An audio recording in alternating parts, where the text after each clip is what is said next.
আমাক একো জনোৱা নাই এতিয়া আৰু আমি বিচাৰো ঠিককে হওক মানে কনষ্ট্ৰাকশ্যনৰ কামবোৰ অন্ততঃ হওক কাৰণ বাৰিষা আহি আছে এতিয়া বৰষুণ হ'বলৈ বেছি দিন নাই আৰু বোকা মাটি গোটেই তাত খোজ দিব নোৱাৰা অৱস্থা হ'ব পাহাৰৰ মাটি পানী বাগৰি আহিব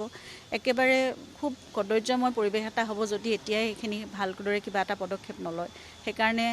আমি বাৰে বাৰে অনুৰোধো জনাই আছিলোঁ আমি যেতিয়া জানিব বিচাৰোঁ এতিয়া কি কৰিব বিচাৰিছে অন্ততঃ মানুহ যাব পৰাকৈ সেইখিনি চাফ চিকুণ হৈ থকাও নাছিলে আগতে এতিয়া বহুতখিনি বাৰু সকলোৱে কোৱাৰ পিছত অলপ ঠিক হৈছে কিন্তু কনষ্ট্ৰাকশ্যনৰ কামবোৰ এতিয়া হ'ব লাগে এতিয়া যদি নহয় কিন্তু বৰ বেয়া অৱস্থালৈ যাবগৈ আৰু আমি পৰিয়ালৰ ফালৰ পৰা জুবিন ক্ষেত্ৰখন মানে এখন বিশেষ স্থান হৈ থাকক বুলি ভাবোঁ এখন সকলোৱে এতিয়া সেয়া অকল পৰ্যটনভূমি বা এখন তীৰ্থস্থান এনেকুৱাই হৈ পৰিছে আৰু দেশ বিদেশৰ পৰা বহুত লোক আহে এতিয়া গতিকে জুবিন ক্ষেত্ৰখনো তেওঁলোকৰ নিজৰ এক দায়িত্ব আচলতে